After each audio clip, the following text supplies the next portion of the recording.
Good morning, class 8. This is chapter 9, reproduction in animals, and today we are going to do the topic from zygote formation to birth in human beings.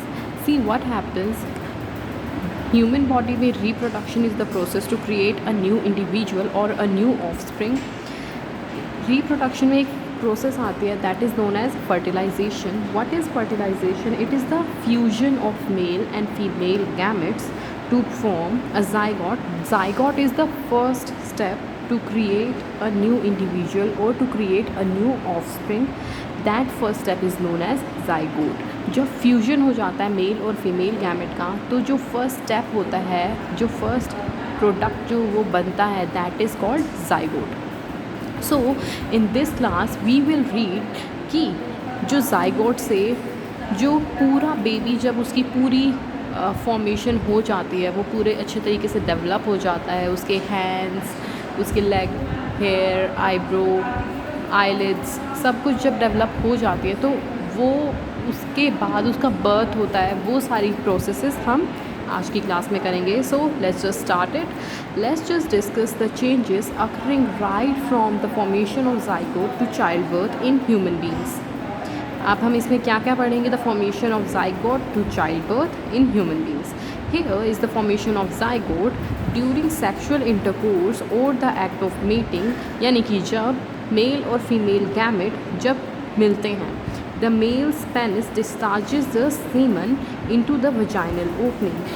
The sperm present in the semen then swim through the uterus or the fallopian tube where the ovum presents. What happens in this? कि जो mail पीनस होता है, वो semen is the fluid like content which contains sperms. So वो discharge करता है female vaginal opening में, and the sperm present in the semen then swims through the uterus to the fallopian tube. और जो semen में जो sperms present होते हैं, वो swim करके, वो स्विम कैसे करते हैं, हमने लास्ट क्लास में स्पर्म का डायग्राम देखा था. वो कुछ इस तरीके से होता है, उसकी एक टेल होती है. That tail helps it in to swim. तो वो वहाँ से स्विम करके फीमेल बॉडी के यूट्रस तक पहुँचता है, और यूट्रस से फैलोपियन ट्यूब में पहुँचता है, जहाँ पर ओवम प्रेजेंट होता है. ओवम जो होता है वो ओवरी से निकल के इतने टाइम तक वो फैलोपियन ट्यूब में आता है, और सेम जो स्पर्म होता है वो भी कहाँ, फैलोपियन ट्यूब में आता है, और वहाँ पर वो मेट करते हैं, यानी कि फ्यूज़ हो जाते हैं एक दूसरे से. Only a single sperm succeeds in fusing with the ovum. Only one sperm can fuse with the ovum. Fertilization occurs in the fallopian tube. This is the point where, this is the location where the sperm fertilize with or fuse with the ovum. During the process of fertilization, the nucleus of the sperm fuses with the nucleus of the ovum, and fertilised egg और the zygote is form. So क्या होता है, जो sperm जब ovum के साथ fuse हो जाता है, यानी कि nucleus of sperm fuses with the nucleus of ovum, तो क्या बनाता है, that forms a zygote. Thus, the zygote formation is the first step in the creation of a new individual. See, this is the first step to create a new individual. The zygote contains chromosomes and genes from both the mother and the father. This results in the new individual inheriting characteristics from both the parents. What does inherit means? यानी कि जो हमारे parents से हमारे अंदर कुछ characteristics, कुछ appearances जो हमारे पेरेंट्स से हमारे अंदर आती हैं, that is called inherited. Okay, so वो जो क्रोमोसोम्स और जो जीन्स होते हैं, वो हमारे पेरेंट्स से उनके इनहेरिट करेक्टर हमारी बॉडी में लेकर आते हैं. Now turning to the next page, that is here in the case the ovum is not fertilized. अगर ऐसा हो कि ओवम फर्टिलाइज नहीं हुआ है, it is expelled from the uterus along with blood and the extra tissue lining the uterus wall. So क्या होता है, वो यूट्रस में जो ब्लड प्रेजेंट होता है उसके साथ वो एक्सपेल आउट हो जाता है हमारी बॉडी से. The shading of uterine lining is called menstruation.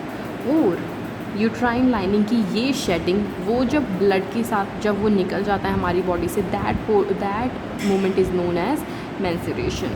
It is a cyclic process repeating every 21 to 35 days in a female. So ये एक साइक्लिक प्रोसेस है जो कि हर फीमेल में 21 to 35 डेज़ में रिपीट होती ही रहती है.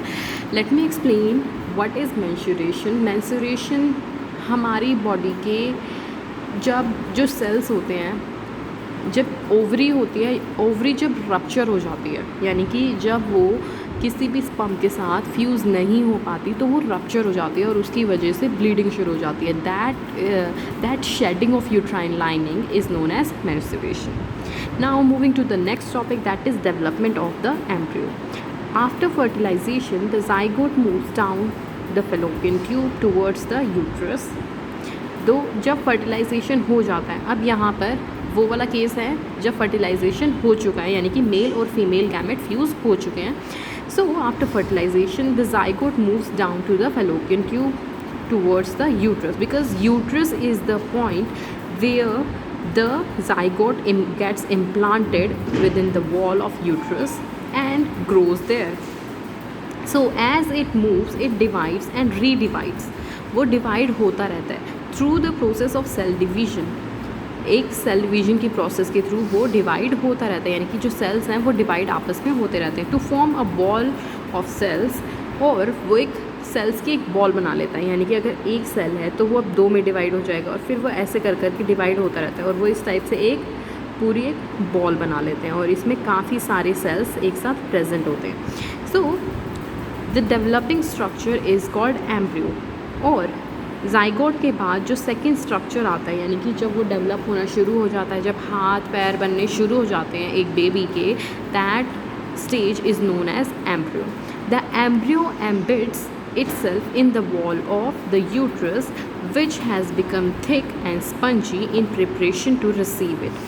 जो एम्ब्रियो होता है वो एम्बिड हो जाता है यूट्रस वॉल में. हेयर यहाँ पर यहाँ पर क्या हुआ, जो ओवरी थी, ओवरी ने रिलीज़ किया अपना ओवम यहाँ से आया इधर. This is the fallopian tube. Here are the sperms. You can see these sperms. इनमें से सिर्फ एक स्पर्म होगा जो इसको फ्यूज़ करेगा. अब जब ये फ्यूज़ हो जाएगा फिर ये आगे की तरफ कंटिन्यू बढ़ता रहेगा. यहाँ से फिर ये डिवाइड होना शुरू हो जाएगा. जो सेल है वो डिवाइड होना शुरू हो जाएगा, फिर 4 सेल्स में डिवाइड होगा, फिर ऐसे ही वो काफ़ी सारे सेल्स में डिवाइड हो जाएगा. Here it will come. और फिर यहाँ से यहाँ पे जब वो एम्ब्रियो बन जाएगा तो एम्ब्रियो जो है वो यूट्रस की वॉल में एम्बिड होने के लिए बिल्कुल रेडी है. तो यहाँ पर ये इसकी वॉल में एम्बिड यानी कि अंदर की तरफ दबने लग जाएगा. वो ऊपर से उसकी कवरिंग एक कर लेगा, जो इसकी यूट्रस की जो वॉल है वो इसके ऊपर एक कवरिंग कर लेगा.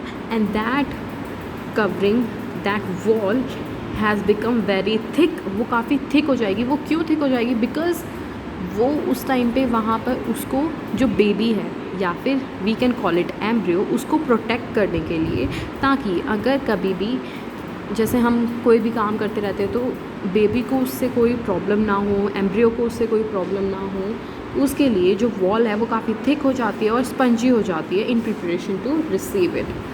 This is called implantation. And this process to get of the embryo to embeds itself in the wall of uterus is known as implantation.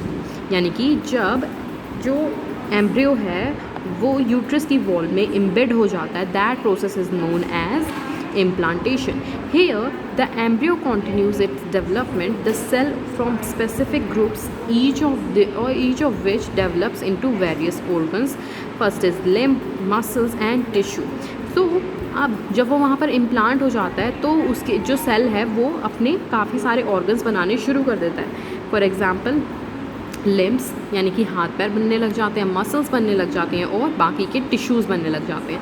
This is called cell differentiation और cell maturation. This stage is known as cell differentiation और cell maturation. जब जो developing और embryo है उसके जब various organs, limbs, muscles, tissues वगैरह बनने शुरू हो जाते हैं. So this is the stage that I told you, that I described you. This is the development of the embryo. Here the ovary will release an ovum. It will move here is the nucleus of the ovum. It will fuse with the sperm. Only one sperm can fuse it, and it will move further and divide and divide and divide. And when it will be in the structure of a developing embryo, this will be the embryo. This embryo will get embed in the uterus wall, and that process is known as implantation. Here, implantation, ball of cells become attached to the uterine wall, and that wall will cover it just to protect the embryo. Now moving next, for the first 8 weeks after fertilization, the baby is called an embryo. For the first 8 weeks, the baby is known as embryo. It bears no resemblance to an adult human being, and it is a ball of rapidly dividing cells. यानी कि 8 weeks तक, it means 2 months तक जो cell है, यानी कि जो baby है, दैट इज़ कॉल्ड एम्ब्रियो. और वो उसमें कोई शेप नहीं आती ह्यूमन बीइंग की. वो ह्यूमन बीइंग किसी भी तरीके से लग ही नहीं सकता. वो सिर्फ ऐसा लगता है कि जो सेल्स हैं वो बस कॉन्टीन्यूसली डिवाइड हो रहे हैं. एक बॉल है सेल्स की, वो इस तरीके से बस वहाँ पर ऐसे एक बॉल बनी रहती है सेल्स की, वो वहाँ पर ऐसे रहता है फीमेल बॉडी में. It receive nourishment from a flat disc like organ called placenta. Placenta is very important for a baby because it receives all the nutrients, all the nourishment, the water, nutrients, food from the placenta through the mother body, which is attached to the uterus wall and connected to the embryo with the umbilical cord. What is umbilical cord? What is umbilical cord? Umbilical cord होती है, नाभि को बोलते हैं हम umbilical cord. वो placenta से connected होती है, और उसके थ्रू ही जो बेबी है या फिर एम्ब्रियो जो है उसको फूड और न्यूट्रिएंट्स और नरिशमेंट मिलता है. The embryo floats in a sac filled with a clear pale yellow liquid known as amniotic fluid that cushions it and helps it in the nourishment. अब जो एम्ब्रियो होता है वो फ्लोट करता रहता है. हेयर जो एम्ब्रियो होता है वो फ्लोट करता रहता है एक लिक्विड के ऊपर, एक that is pale yellow liquid which is here it is a sac. This is called a sac or a pouch which is very clear, and it contains a pale yellow liquid that is known as amniotic fluid. और वो उसको cushion की तरह, like जो cushion क्या करता है, हमें आराम देता है, वो उसी तरीके से बेबी को आराम देता है और उसे नरिशमेंट प्रोवाइड करता है. और अगर बाई चांस कभी हम जैसे भाग रहे हों तो धक्के वगैरह लगते हैं तो वो उस चीज़ से बेबी को प्रोटेक्ट करता है. Now the next stage comes is after embryo is the fetus. Here, from the age of 8 weeks till it born, the baby is called fetus. Okay. After the second month, the baby is known to be as a fetus. Different body parts such as limb, torso and the head develop, and the fetus bears resemblance to human being. The fetus continue to develop. जो foetus है वो continuously develop होता रहता है. उसके हाथ पैर बनने शुरू हो जाते हैं, हेड बनना शुरू हो जाता है, सब कुछ चीज़ें वो अब एक एक्चुअल ह्यूमन बीइंग की तरह लगने लग जाता है. When the development of the foetus is complete, it is ready to be born.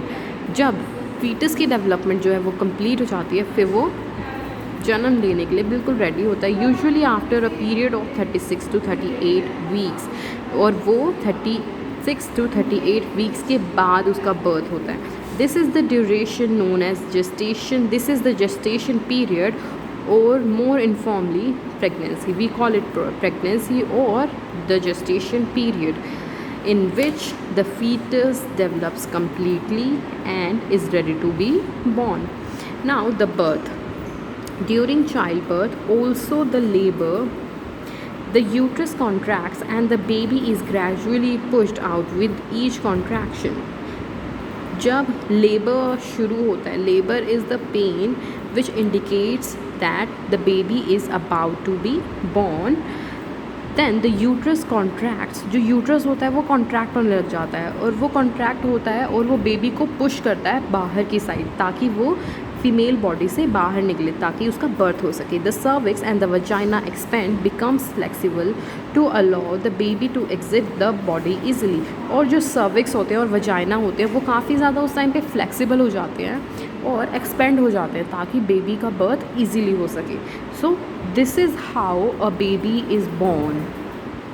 Here we have an interesting fact, that is embryos created from two eggs that have been individually fertilized by two different sperm cells form dizygotic twins. There is a dizygotic twin जब twins होते हैं जो कि या तो जो non identical twin होते हैं, यानी कि जिनकी शक्ल सेम नहीं होती, लेकिन हाँ जैसे ऐसे होता है कि एक लड़की हुई या एक लड़का, तो उसमें क्या होता है जो एम्ब्रियो होता है वो 2 एग बनाता है। वो वहाँ पर उसके जो सेल्स जब डिवाइड हो रहे होते हैं तो वो वहाँ पर 2 एग बन जाते हैं और जो स्पर्म होता है वो वहाँ पर 2 अलग अलग स्पर्म्स वो वहाँ पर उससे डिफ्यूज़ हो जाते हैं और फिर उसकी वजह से डाइजाइगोटिक ट्विन बनते हैं। ऑल्सो कॉल्ड फ्रेटर्नल और non identical twins. They share half of their genetic material, उनके अंदर हाफ ऑफ जेनेटिक मटीरियल होता है जस्ट लाइक नॉर्मल सिबलिंग्स, जैसे कि बाकी सारे बहन भाइयों में होता है। दे मे बिलोंग टू डिफरेंट जेंडर्स और the same gender and need not look alike. और वो एक जैसे बिल्कुल नहीं दिखते और ये भी हो सकता है कि वो सेम जेंडर के हो, यानी कि लड़के लड़के हो, या फिर ऐसा भी हो सकता है कि एक लड़का और एक लड़की हो।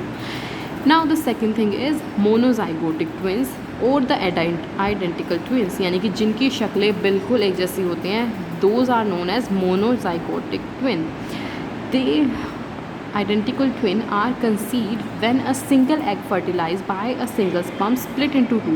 इसमें क्या होता है कि एक सिंगल एग ही फर्टिलाइज होता है, लेकिन वो जब डिवाइड हो रहे होते हैं सेल तो वो 2 सेल्स में डिवाइड हो जाता है। They are always of same sex, और वो हमेशा ही सेम सेक्स के होते हैं, यानी कि या तो सिर्फ लड़के होंगे या फिर सिर्फ लड़कियां होंगी। Identical twins are the name suggest look almost exactly alike and also share the same DNA। उनका DNA भी ऑलमोस्ट सेम होता है और वो बिल्कुल एक दूसरे के जैसे ही दिखते हैं। Now the test tube babies, we will do this topic in the next class.